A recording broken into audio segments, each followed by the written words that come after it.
नमस्कार साथियों, अपना टाइम क्लासेज में आप सभी का स्वागत है। आज आप सभी को ब्रिटिश साम्राज्य के वायसराय के बारे में चर्चा करेंगे। ध्यान देना, लॉर्ड कैनिंग जो है, इनका शासनकाल 1856 ईस्वी से 62 ईस्वी तक रहा और इन्हें ही भारत का प्रथम वायसराय कहा जाता है। और नोट करना, ये भारत के अंतिम गवर्नर जनरल भी कहे जाते हैं और इनके शासनकाल में ही 1857 का विद्रोह हुआ था।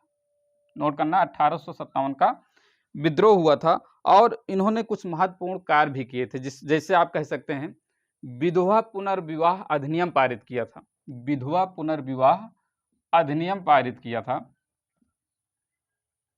और ध्यान देना, भारतीय दंड संहिता स्थापित की थी।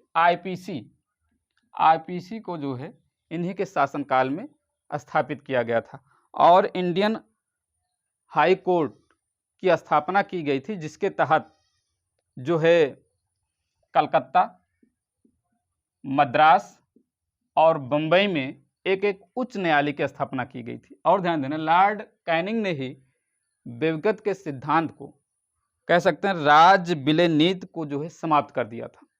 आगे जो है जो शासनकाल आता है, लॉर्ड एल्गिन का शासनकाल आता है। इनके शासनकाल में वहाबी आंदोलन का जो है दमन किया गया था। और सर जॉन लॉरेंस, इनका शासनकाल 1864 से 69 ईस्वी तक रहा।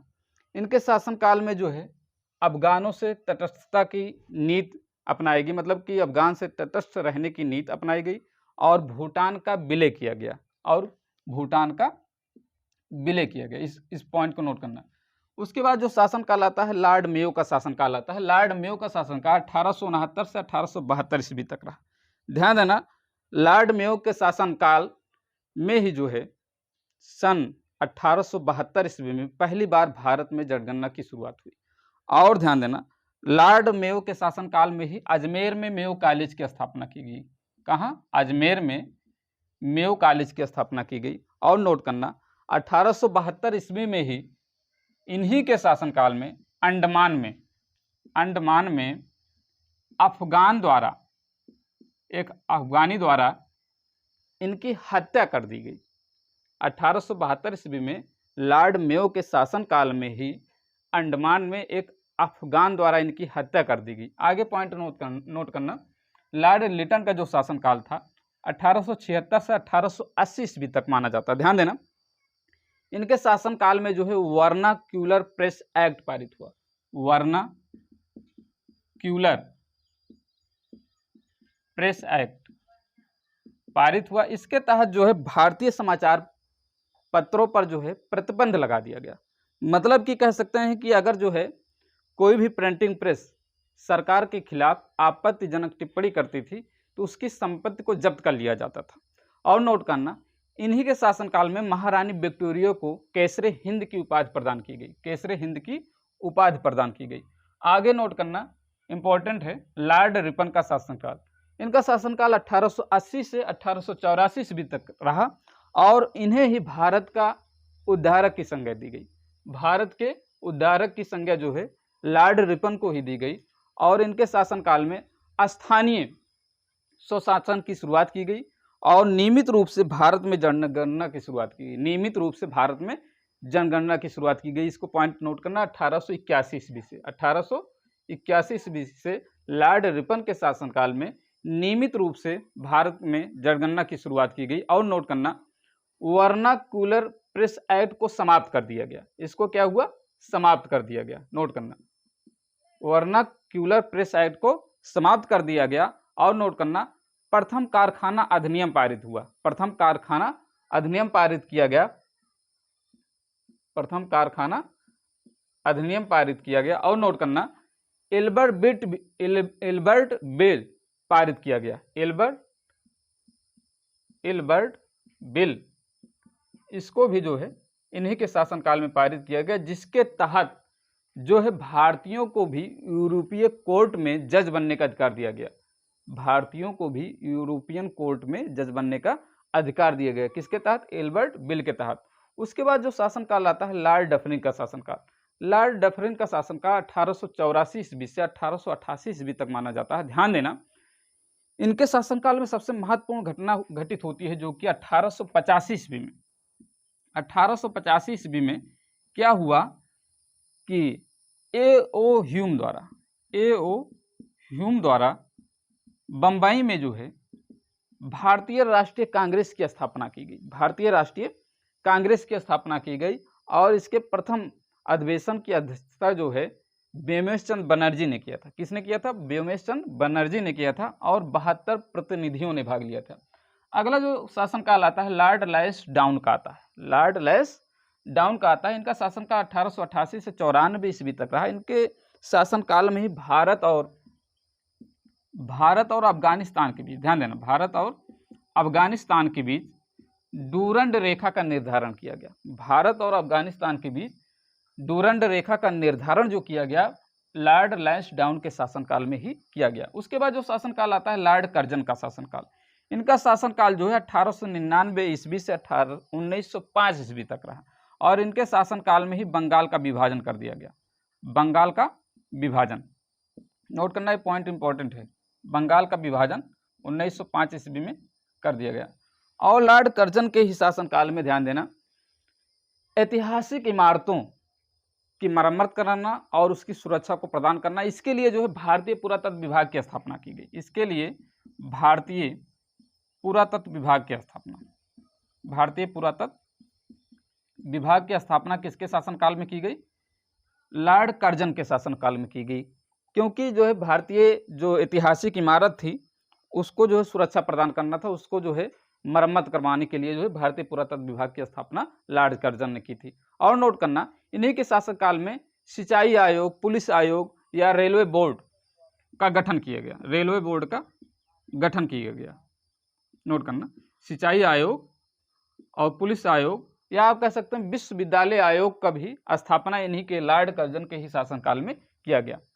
और जो है उसके बाद आता है लॉर्ड मिंटो द्वितीय। लॉर्ड मिंटो द्वितीय का शासनकाल 1905 ईस्वी से 1910 ईस्वी तक रहा। लॉर्ड मिंटो के शासनकाल में ध्यान देना सबसे महत्वपूर्ण जो घटना हुई, क्योंकि 1905 से 1906 मुस्लिम लीग की स्थापना की गई। 1906 ईस्वी में मुस्लिम लीग की स्थापना की गई और उसके बाद जो है कांग्रेस में विभाजन हो गया। मतलब कि जो है 1907 ईस्वी में सूरत अधिवेशन में जो है कांग्रेस का विभाजन कर दिया गया।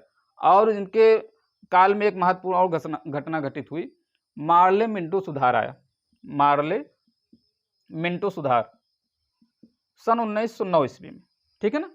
उसके बाद जो शासनकाल आता है लॉर्ड हार्डिंग का शासनकाल। लॉर्ड हार्डिंग का शासनकाल 1910 से 1916 ईस्वी तक रहा और इनके शासनकाल में जो है बंगाल के विभाजन को रद्द कर दिया गया। बंगाल के विभाजन को रद्द कर दिया गया किसके शासनकाल में? लॉर्ड हार्डिंग के शासनकाल में। और ये भी नोट करना, इन्हीं के शासनकाल में भारत की राजधानी जो कलकत्ता थी उसको जो है दिल्ली स्थानांतरित कर दिया गया। दिल्ली दरबार लगा 1911 ईस्वी में। 1912 ईस्वी में भारत की राजधानी कलकत्ता से दिल्ली चली गई, ठीक।